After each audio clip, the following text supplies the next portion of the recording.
Guys, we're back with another episode of Into the West Comics. Marcus is just looking at me. He's so happy. I'm so glad to be here. It's good to see you, buddy. Yeah, it is. Happy New Year. Happy New Year to you. New Comic Book Day edition. We've got Sonny here. So I'm just here to, be handsome and I asked Sonny to be a part of this video because I wanted him to be. Can you please come on and be handsome with us? Yeah, we need to up the handsome quotient over here. Yeah. Hey, man. I'm helping out. Who's that a shot at? No, nobody. Okay. I'm just here to add, We're competing with The Bachelor, apparently. So the comic books. Marcus, you've got some stuff to go over. Some new stuff you want to. Some new stuff, yeah. Maybe there's a theme I'm detecting. Yeah. I'm starting to sense a theme for the upcoming year. Honestly, it seems to be the season for crossovers, and it seems to have started. It started in 2022, which we won't talk about because it's that year's over now. And we're moving forward. But there were some good things. There were some good crossovers that debuted that year, and among them was the I'll back up. I'll start with my single issue pick first. So this. For this week, it's going to be a crossover, and it is Mighty Morphing Power Rangers and Ninja Turtles coming together. Yes, that's so cool. So, and you'll see there's a Roman numeral 2 there, which means this is the second. This is a new crossover. They've done another one. Yeah. And sadly, I have not read that one, so I did as soon as I realized that this was the second one. I went on ahead and had my local comic book store start tracking down a trade for me to see if I can catch up. But it is awesome. Written by Ryan Parrot, who also was here not too long ago at Cosmic Comics. He was doing a signing, and I did get a cover version of this signed or signed copy that they still had floating around. So I was fortunate enough for that. Nice. Great artwork is really cool. Yeah, artwork. Yeah, well, this particular variant cover is Freddie Williams. The second, who's been killing it both in internal artwork and external artwork for a number of different titles. But it's a lot of fun. It's basically you have it's almost I sense like a Red X sort of theme for those who have been reading Teen Titans. It almost seems like there's something going on with that with regards to Casey Jones. So this not trying to spoil too much around, but there's some stuff going on with Casey Jones. That's why I wanted him here. And seriously, because what if Casey Jones gets a morpher or something like that? Yeah, we don't know. That's pretty cool. Or morphing. Oh, and also art is by Dan Mora. Of course it is. The GOAT. Yeah, dude. Yeah, so that's why you made that comment. You're like, yeah, clearly it's good. So yeah, there's some great spread pages in here. The story should be pretty interesting as it unfolded. It's one of 5 that came out. And then my pick for trade would be Godzilla versus Power Rangers. What? Hey. Yes. That's a pretty solid crossover there. Yeah. Is that Tommy Oliver? So this is What's up, dog? So this is a 5-issue miniseries that started back in March. The trade paperback just came out in November of last year, and it is phenomenal. This is great, especially for younger readers who are not familiar with Power Rangers and they want to get into it, or even Godzilla, as well as older readers like you and all of us. I grew up on that. Who grew up watching the TV show, the Power Rangers TV show. Basically, Rita ends up playing around with teleportation and time and dimensions and things like that. And she ends up successfully transporting the Rangers into a dimension that is also shared by Godzilla, and everyone's against everybody. She thought she can control Godzilla. She thought she could control the monsters to try to get them to destroy the Power Rangers, and she figures out, oh man, I'm a little over my head. Oh, for sure. Dang, because you got the Dragon Zord in the corner, so I know there's a fight between the Dragon Zord and Godzilla. Oh yeah, yeah, it's great. Written by Cullen Bunn, Freddie Williams II again. Sick. So doing covers, and he did variant covers as well. He also did internal artwork, so the internal artwork. Oh wow, it looks fun. Really, I was flipping through it, and there was a little King Ghidorah action. It looked pretty freaking cool. Freaking cool. So this, I have to recommend this just because. Sometimes I get it. We all like the serious, grounded stuff a lot of times, and you know, because that's just we're getting older and things like that. Right. And we want more something that is more relatable. However, if you just want to just go back in the day when you were just watching Saturday morning cartoons and you just want to have fun, yeah, man. I mean, this was great. So this was great. I pushed this on a lot of people at the store when the single issues were coming out, and they came back telling me, that was awesome. great. That looks really, really cool. Good picks. So hopefully, the new crossover with Turtles, Mighty Morphin Power Rangers, and Teenage Mutant Ninja Turtles will pan out to be just as good. And honorable mention, the James Tynion Batman and Turtles crossover. Oh. That is on the early solicits. Penguin Random House has it for this summer coming. IDW is actually going to be releasing it instead of DC, which is interesting. Well, it was like they collaborated to put it out. They co-published or whatever. Because there was a crossover on the TV show. I don't know if it was Mighty Morphin Power Rangers or Space Rangers or whatever. Turtles was on the show. Ah, yeah. Yeah, it was probably Mighty Morphin Power Rangers, but that's rad, dude. That just brings me back. Even seeing the cover art, it just brings me back, dude. Yeah, just seeing Rita and like all. Yeah, it's just like, oh man. Especially everything that's happened with forget the actor's name, the green Tommy. Yeah. That's a great pick. Yeah, for sure. Good looking. Thanks. Hot dog region. Oh, not the hot dog region.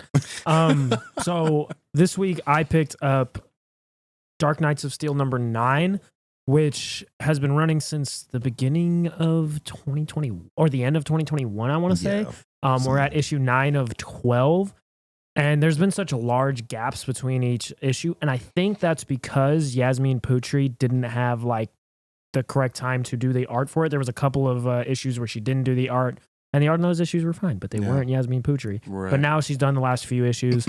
And it's really, really good. Yeah. And early on in the run, some things happen with some of the medieval versions of these characters, and you think, oh man, Tom Taylor might be going the Injustice route again with his Superman. And in this newest issue, you find out that's not the case, and it is an incredibly interesting way for them to kind of tie everything together. He's doing these really interesting and cool amalgamations of characters. Like, you're getting the Joker has a lantern ring and he's running around causing issues. And then you have Batman. Is it a yellow lantern ring? No, it's green. Oh, wow. He has a green lantern ring. Okay. And then you have Batman, who is the son of, I think, which one is it? I think his mother is Clark's mother and his dad is his dad. Oh. Yeah, Martha, because I think because there's Martha Wayne and then there's Martha Kent. So, yeah. And so Batman has all the powers that Superman has. Oof. What costume is he rolling around in? A Batman costume? It's like a super dope night Batman costume. And that's cool. He comes flying in on a dragon during a battle in this latest issue. What? It is epic. It is so amazing. Freaking That's cool. super dope. I'm definitely, even though I don't usually get trades for things that I read as the issues were coming out, I'm definitely going to get the trade for it when it comes out. And then my second pick for this week is actually going to be a trade, and that is Robin and Batman. I think part of the reason I'm picking this is because it gives me an excuse to talk about God of War a little bit, but it is a very similar thematic story. Yeah, it is a story of a father and his son and what the son means to the father and how the son saves him. Right. And it gives you an insight into Dick Grayson that you have never really seen before. That's and you see how much and what exactly he means to Bruce. And then if Dick wasn't around, Bruce wouldn't be around. Yeah. And I think Jeff Lemire, who's always fantastic, Black Hammer is one of my favorite indie things. He always writes a fantastic book. And then the art is Dustin Ngyuen. And it's really, really good. It's like, it almost reads like a dream, like you're reading something from the past and you're like seeing into the past and watching a story unfold before you, and you're seeing all the just intenseness of Bruce that he was pushing on Dick, and you see that Dick is not that person. Right. He cannot match that intensity because that's not who he is. Right. And you see Dick trying. You see him trying to kind of be almost more Damien-esque. Right. And that's just not Dick. That's not how he is. Yeah, and then by the end, you see how his personality imprints on Bruce and how Bruce is not just teaching him, but he is teaching Bruce. I think it's really, really good. It was only 3 issues. The trade is out now. I don't know if you can find it in your comic book store right now because I'm sure they went pretty quickly, but I'm sure you can find it on Amazon or somewhere else if you weren't able to find it then or find it there. But it's really, really good. And if you've ever thought, I want a Batman and Robin story, but focused on Robin, you got it. I like it. Yeah, it's a good one. Real quick, Sonny, I'm gonna mention some stuff for if you haven't been reading, everybody can kind of check these out as they go. We've been talking a lot about Chip Zdarsky and all the stuff he's been doing with Batman. We haven't given enough love to Rom V and Detective Comics. That's been a great book as well. Sweet. It's and dope. then Action Comics, rad. Superman's back on Earth. Yeah. And it was kind of like an oversized issue. The issue 1050 of Action Comics just came out last week. Oh, that cover looks so good. Our guy Philip Kennedy Johnson's back at it again. It's Steve Beach. Steve Beach on the cover. You know, Williamson and Taylor. They all kind of have stories. You can kind of see the separations in it. Actually, Philip Kennedy Johnson was telling us about how the parts kind of segment. You know, the separate. That was kind of cool to watch or listen to. This looks really good. And it's sort of like a launching point. This book is sort of like a launching point to what they're going to be doing with Action and the 2 new Superman series. And there's sort of like some cliffhangers, I guess you could say, to what they're going to be doing going forward. Because there's Taylor's continuing with John Kent.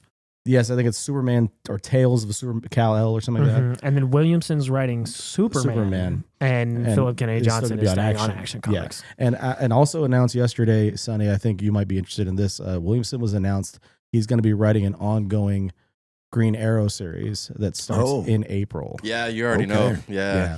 So that I'm excited. Looking forward to that. And you guys mentioned the GOAT, Dan Mora. We talk about Dan Mora every week. This is a Dan Mora cover of the Book of Slaughter.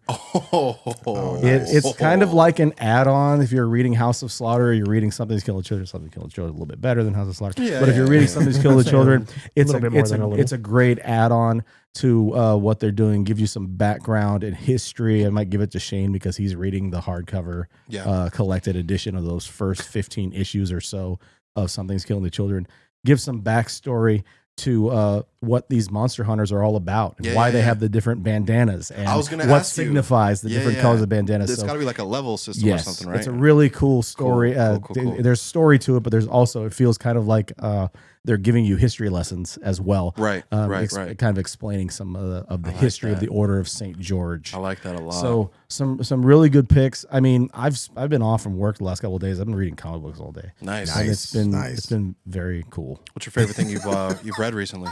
I finally caught up and finished the whole Once and Future run, and I'm excited for when the second hardcover gets solicited for that. March. I think March. Yeah, I'm probably gonna get that. Nice.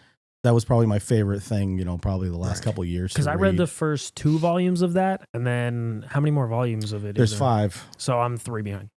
But it's great. And the 5th one just came out. The 5th trade just came out. Makes it easy to look at for sure. I've been waiting just for the second slipcase cover to come out, and then I'm just going to binge that just because I have the first one and I already know it's awesome. I haven't heard one bad thing about it. So it's really good, and it because it ties in all of the different medieval characters that you've heard reference to, like all the movies and stories and film, everything. King Arthur and all those. All of it. Yeah. Excalibur. Beowulf. I mean, everything. It's Merlin. I mean, it's got everything in there. It's cool. It's really cool. I don't know who the colorist is on that, and Mora's art is great, but the color is just as good. It lends to Mora's art just as well as it makes his art even better. Right, of course. And I wish I had the name on me, but I don't. But shout out to that guy because it's vibrant as heck. Was it Bond villain? Bond villain? Tamara Bond villain? I was like, what's Bond villain? But not a Bond villain. Tamara Bond villain. Also, that's the coolest last name ever. Bond villain. B-O-N, not B-O-N. If that is him, shout out him. Yeah. Guys, we've got some reading to do. We've got a lot of stuff to check out. Sonny, thanks for hanging out with us. Hey, thanks for having me. Checking out these new books for the week. I got all kind of stuff to look up. Guys, we will be back with you the next couple of days. You're going to see we're going to be running it back again this week. Yes. The I guess you say the first big franchise film of these MCU films that kind of knocked everybody else on their butt. His theme was crossovers, and look what we got. You know? Yeah. The Avengers, we'll be talking about the Avengers and the MCU Run It Back coming up this week. We will talk to you guys soon. Have a great evening. Yes. Deuces. Happy New Year, everyone.